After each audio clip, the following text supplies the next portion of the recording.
Hello, fifth graders. Mr. Carr here with another reading lesson coming to you live. Today, within our lesson, we'll start with a quick review.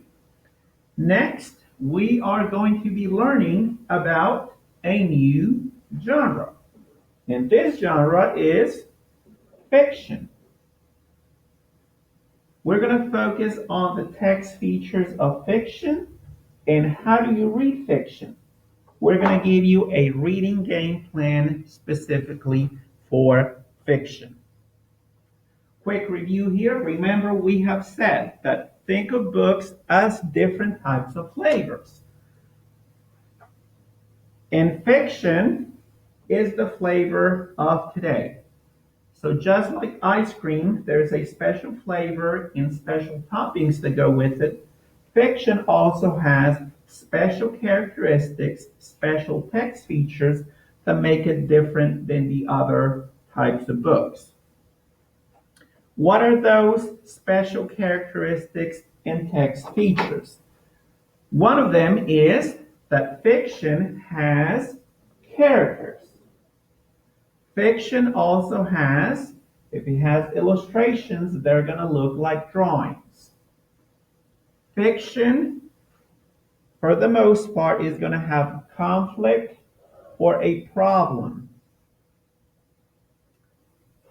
Fiction, most of the time, when the story ends, there's going to be a solution. Another text feature is dialogue. Characters talking between each other. We know there's dialogue because the author is going to use quotation marks. And for the most part, most fiction will have a happy ending. And the purpose of fiction is to teach us a moral or a lesson. So those are the main text features, main characteristics of fiction that make it special. Why do we learn about fiction? Mainly, the author's purpose for reading fiction is to entertain a reader with a good story. So the author's purpose for reading fiction is to entertain the reader. Now we're going to move into with a little bit more of a review. You notice that the flavor, the genres are changing. We have learned about nonfiction. Today we're learning about fiction. But what I want you to realize is that metacognition device, those characters that help us with comprehension will stay the same. In fiction, Paula will continue to make predictions. In fiction, Quincy will continue to generate questions. In fiction, Claire continues to make clarifications when you are confused. And in fiction, Eva will continue making evaluations, judgments, by putting pieces together. So the metacognition device stays the same and they continue to do their job. One very important pattern in hack that I would like to give you about fiction is that fiction almost every single time falls within this pattern. And the pattern is characters, problem, solution. Almost every time fiction will fall into this pattern. I will show you this at the end of the story. So, if nonfiction had a game plan, then fiction has a reading game plan. This is how you read fiction. With fiction, we know that we're reading for fun, to be entertained. So if we're being entertained with a good story, that means that we can read fiction in a more relaxed manner. We can be more laid back. I can read fiction at my normal reading speed. I don't have to slow down. And the reason we can read more relaxed is because we're reading for entertainment, and because, as I mentioned to you earlier, fiction will always, almost every time, follow this pattern: character, problem, solution. So that's why this game plan is easier to do with fiction. Now let's put it all together so that you can get a feel how to read fiction.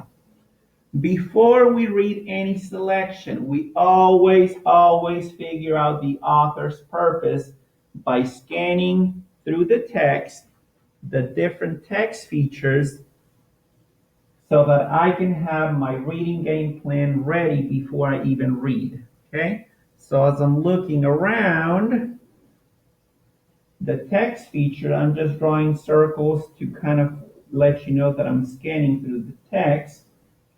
I don't see any dates, real pictures, and the only thing that I see is these quotation marks. These quotation marks help me remember what I just learned, that there is dialogue, characters talking to each other. This is a special text feature of fiction.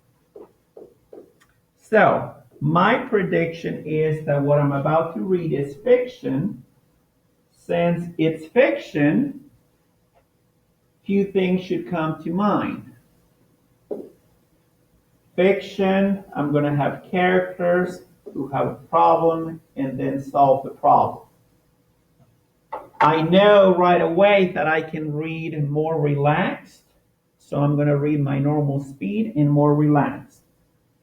As I'm reading, my metacognition device should be on and working.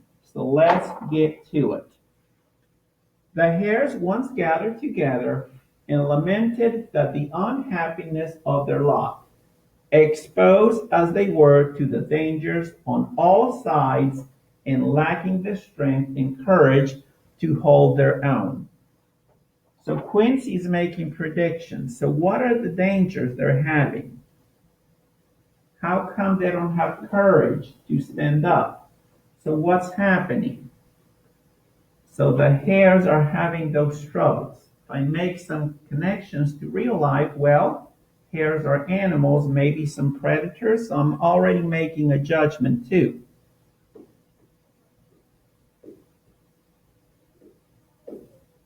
Okay, so maybe they have too many predators. I'm writing all the thinking that is happening in my metacognition device. Now let's continue. Men, dogs, birds, and beasts of prey were all their enemies, and killed and devoured them daily. Oh, so it answered my question. So they do have all those predators. And sooner than endure such a persecution any longer, they one and all determined to end their miserable lives. What? So they're going to end their lives? How are they going to do that?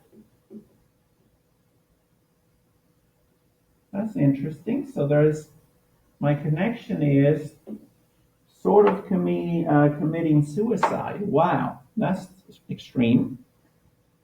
Thus resolved and desperate, they rushed into a body towards a neighboring pool, intending to drown themselves. I'm a little bit confused. Hares running into a pool? It must not be a swimming pool, because hares normally don't use swimming pools, so it has to be something else. So I'm making Clara was confused in judgment. So here, if they're gonna kill themselves, then you must probably do it at a river, lake, or pond. Making a judgment prediction, not sure. On the bank were sitting a number of frogs who, when they heard the noise of the hares as they ran, with one accord leaped into the water and hid themselves in the depths. So the frogs are leaping into the water, they're running, and they're hiding, huh? You can make a judgment. They're scared. That's what they're hiding. That's why the frogs are hiding. Then one of the older hares, who was wiser than the rest, cried out to his companions, "Stop, my friends!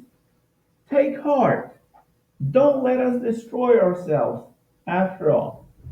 See, here are creatures who are afraid of us, and who must therefore be still more timid than ourselves." Huh. So based on this last part, someone is trying to find a solution. And this solution leads to the moral of the story. The moral is, if you think you have it bad, there's always someone worse than you are. They thought they were always victims, and he said there's tinier creatures who always have it worse than we do. Now, to end our lesson, we're gonna go back to the pattern. Remember I said almost every time fiction falls within this pattern. Characters. Well, we know who the main characters are, the hares. What was the problem in this little short story? Men, dogs, birds were eating and killing them. The solution they tried to come up with was to drown themselves. But then a wise hare realized that that was not the smartest thing to do. So it did fall within this pattern. And we also learned that fiction main goal is to teach us a theme, a moral, or a lesson. So the moral here is there's always someone worse off than yourself.